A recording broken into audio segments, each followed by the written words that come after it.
Hi, host Eric here, host Talking with Famous People, and we've got an interestingly named individual in the chat here. Attendees, Eric is a coward. I'm assuming they're referring to some other Eric. I'm not sure which Eric they're talking about. It's obviously not host Eric, or they would have indicated their name as such. Must be a different Eric. Eric is also here. Poor Eric. Is that who Eric is a coward is talking about? I don't know. Yeah. Yeah. Real men debate over text. 4th and Avenue. Okay, well, I'm. This is a recording. I'm actually standing there right now waiting for you. Where are you? You should be there right now. Where are you? You haven't observed him yet. He hasn't manifested into a classical state from his quantum superposition yet. Okay. Well, do we have any topics in mind for this episode of Talking with Famous People? Besides, is it possible to change your personality type and become someone else? No, it's not. Like, I'm not sure if that's. What if you had like super extensive knowledge on one certain type of personality type? Like, let's say I was like a super head. Like, I knew a bunch about like the ENTP and how the ENTP is. So does that mean that I have the ability to become an ENTP and pretend to be an ENTP for the most part? Well, I mean, the way I see the cognitive function theory is like, it's the functions you prefer. I don't see any reason why you may change your preference order for certain functions as you develop, but I really don't know. I don't think there's any rule necessarily against it. I had a friend who was like ESTP or something, and he was very adamant that he had the ability to, within a certain time frame, change his personality type. Like we were talking about Myers-Briggs or whatever, and he was like, yeah, he's like, what personality type do you want to be, dude? It's like, yeah, you can be any of them. It's just easy. Just gotta master them. Just gotta know them. I'm like, okay, but I didn't really know if that was possible. Of course, to me, it didn't sound like it was. You know, naturally, it sounds like you could pretend, but you're like, I think it would be like a psychological type thing. Like, I could pretend to be an ENTP and forget about people's feelings as an ENFJ, but that thought of it would still be like in the back of my head. Have Eric in there, right? You know what I mean? You know what I mean? Like the thought of that would still be in the back of my head. It'll be like, it's inevitable. What do you guys think? I don't think you can actually change your personality type, but I agree with what INTP Red said, which is anybody could fake being somebody else. I think to varying degrees of success. I think certain types are better able to fake personality types than others. I think ENTJs, that's kind of how they go about figuring out their social behavior, is they learn personality presentation modules and execute them. They come off as FE's their role function, right? Okay, so in Socionics, the role function is going to be the 8th function. So yeah. For the for whom? ENTJ. No, ENTJ. Wait, is it? Yeah, no. ENTJ, Their role function is FE. The role function is FE. Okay, my bad. Okay, so yeah. So they're gonna come off as like serial killer tier, right? Right. Because that's how they go about life. They're like, okay, but when everything comes easy is everything but the being likable and making sure people are cool with the FE stuff. So that's what they work on because they're very project oriented in that regard. Hey Eric, what about someone who's like bipolar or something? Is it just harder to define their personality type, or does that mean that they have like? Well, because I know there's like different types of bipolar. I think there's one that means that you have different, like a personality disorder or something. I mean, my take on that is that ADD is one variety of bipolar, but it's much more mild on that spectrum. It's like autism and Asperger's. There's a spectrum of that shit. So, like to a certain extent, I'm on that spectrum. I'm ADD. I tend towards bipolary seeming things, but I'm not obviously clinically bipolar. So what I mean by that is simply that I go through periods of mania, and then I go through periods of Stagnation. the stagnation is one way to think about it. That's one kind of alternative. The other alternative is I feel like I go through that cycle as short-temperedness. well. If you don't go through stagnation, you go through short-temperedness. If you take the conservative soccer mom, if you take medication for it, you'll go through a period of short-temperedness because you're not really going through a period of stagnation. Other thoughts on this? I'm not exactly sure. What is our topic again? We were talking about That guy. How does Can you change? Oh, can you change your personality type? Right. INTP Red asks, how does inferior FE and being introverted relate to Asperger's and autism? Well, I don't think it's inferior FE. I think it's vulnerable FE, which is 7th slot FE. And so I think that's what relates to the Asperger's autism thing. That's where you get your INTJs.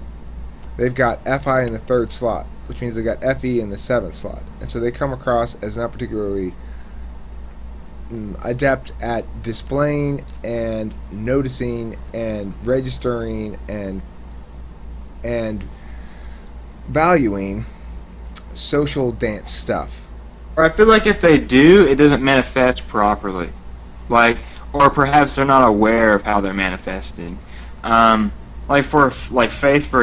she has FE in her 7th slot, and sometimes I just get so frustrated. I'm just like fucking spit it out. It's hard to they're so closed up. It's so strange, But inwardly, they're not like that. It's weird. Conservative soccer mom has left. Yeah, I think conservative soccer mom was the same person who I dismissed previous with the interesting name. So. Oh, you dismissed them? I thought they just left. No, I dismissed them. I mean, look, the thing is, I don't mind trolling, but it's got to be a little bit more interesting than that. If you're gonna troll, be interesting, or I'm just gonna dismiss you. So, how does Asperger's and autism work then? Well, I think that people who are INTJ, if they're too deeply immersed in some of those loops, or it's like what Megabro said the other day in an episode. He indicated that the loops were too tight. The brain loops were too tight, and that he needed to get drunk occasionally to loosen them up. Now, I'm not advocating that for anybody underage. I want to stress that. I'm not advocating that for anybody underage, especially not for non-INTJs. But his position is, NI-DOMs need to get drunk periodically, or they start going a little crazy. Like an NIFI loop?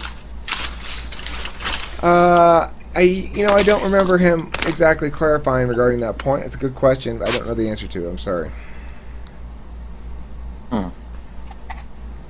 That sounds pretty crazy. What if we change within our quadra?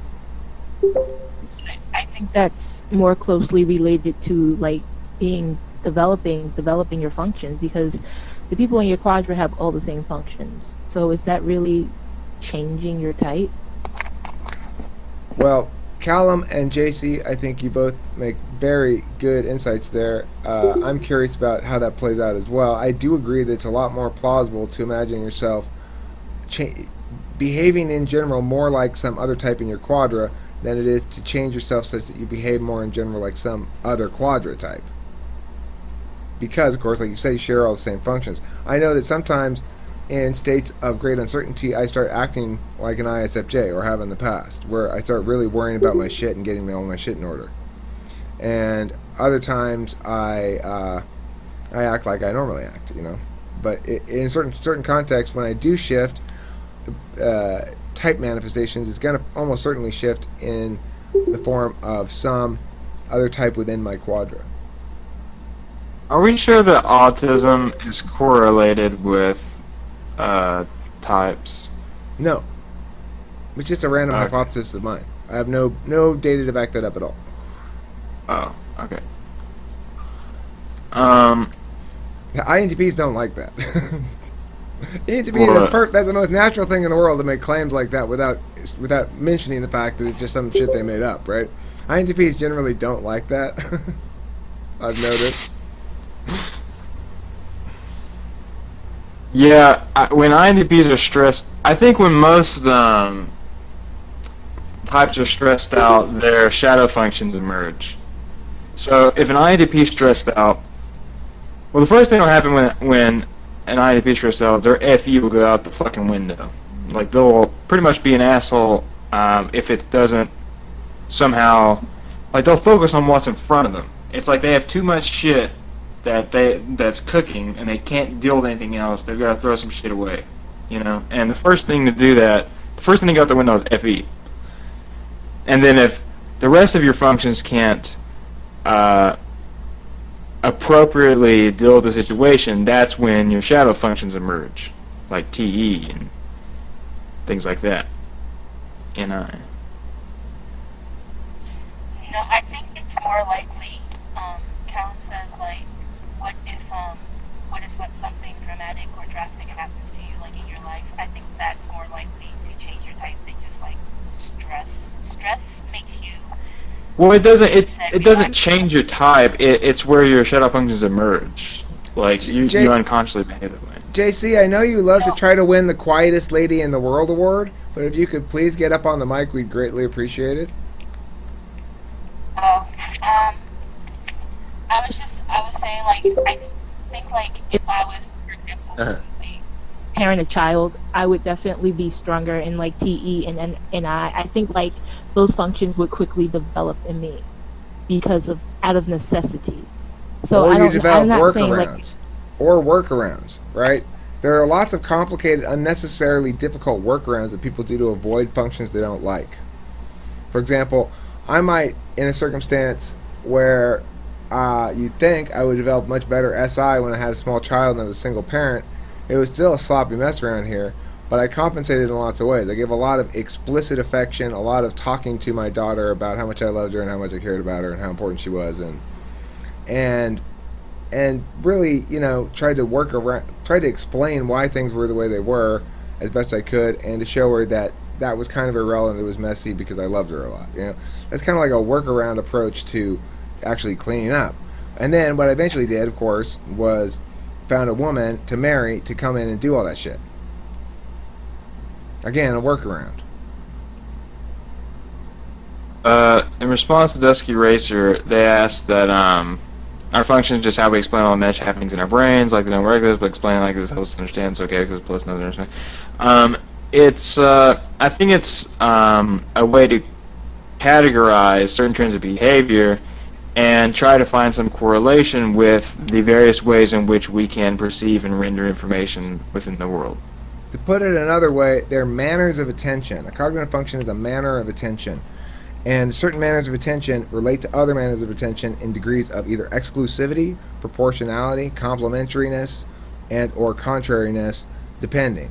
So, for example, I've got any SI as my dominant and what I call my fourth, but they would call it the seventh function in socionics, which is SI, right? So what that means is, on the one hand, any for me manifests mostly as playing around. SI means keeping track of, organizing all the playing I've already done, and planning out the playing I plan to do in the future. So the problem is, I want to play about 8 times more frequently than I want to plan. I've got both things necessarily because they're flip sides of the same coin. And to talk about the cognitive function is simply to say, about the majority of the time I'm valuing coming up with new ideas, and I'm valuing playing around, and we know that because the majority of the time my behavior is consistent with that. If I were an ISFJ, I'd be riding in the car and saying to myself, okay, next I got to go to run this errand, then I got to make sure I check this off the list, then I got to call that person back, then I got to do this. I'd be saying those words to myself rather than going through random possibilities right now like I am with you, thinking out loud, making ideas manifest in the world. I'm wondering if it's more random than that, and those kind of feelings or decisions or thoughts that happen are just kind of coincidences, and so we can categorize them in this way because that's how it happens. Right. It's a frequency thing. That's the thing. The description of frequency is indisputably true. That some people think about certain things and some people think about other things habitually over time, and certain kinds of things. So you're probably thinking about this kind of stuff a lot. I can tell you the ISFJ is probably not thinking about this kind of stuff a lot. They're thinking about their schedule and getting all the shit done they've got on their list done. You know, because if that's the kind of person you are, the kind of person who carries around a list, checks shit off, make sure you're attending to all that stuff, then that's what you're valuing and prioritizing. To the extent that you are valuing and prioritizing that, you're not valuing and prioritizing being flexible and coming up with some wild new plan in the moment. Yeah. I think the mistake that people have when they start to question this model and the validity of it is they think of it as something other than, first and foremost, descriptive of necessary realities. That you can't both break all your windows and keep good care of your house under most circumstances. The law of non-contradiction applies abstractly, philosophically, as it does in the real world.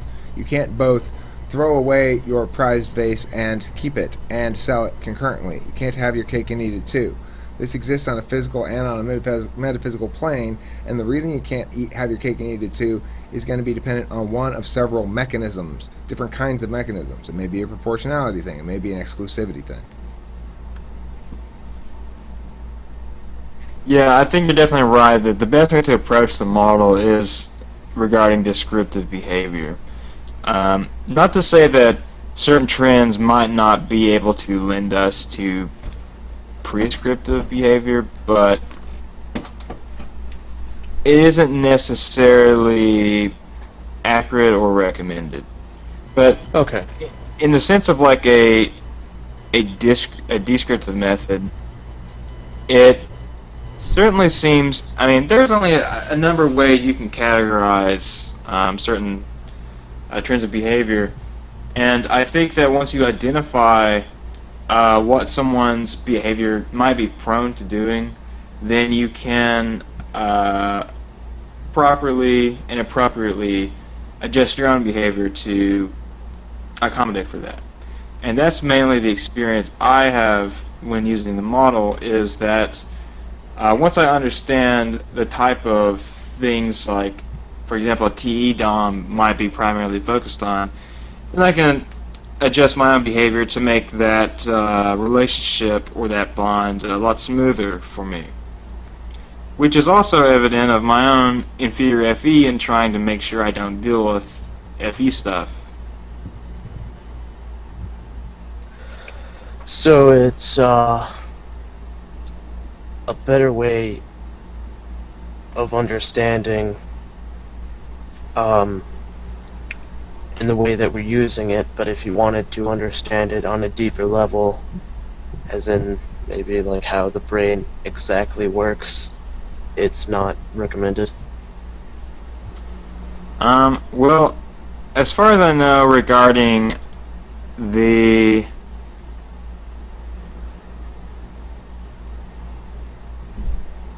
correlation between cognitive faculties and legitimate brain areas, I think there is a neuroscientist by the name of Dario Nardi who has some stuff on that, but I haven't read any of his works. I'm not sure how consistent or accurate it is. But as far as I know, there's no empirical evidence for the cognitive function theory.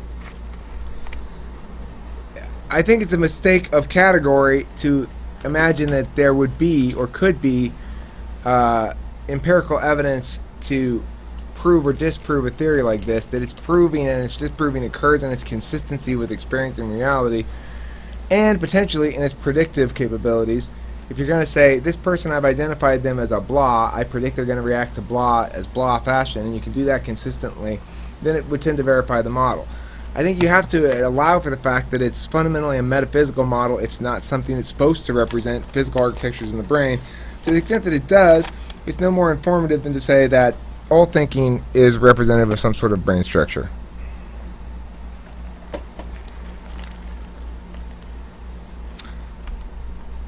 Okay. that is a 20-minute video. Thanks for watching Talking with Famous People.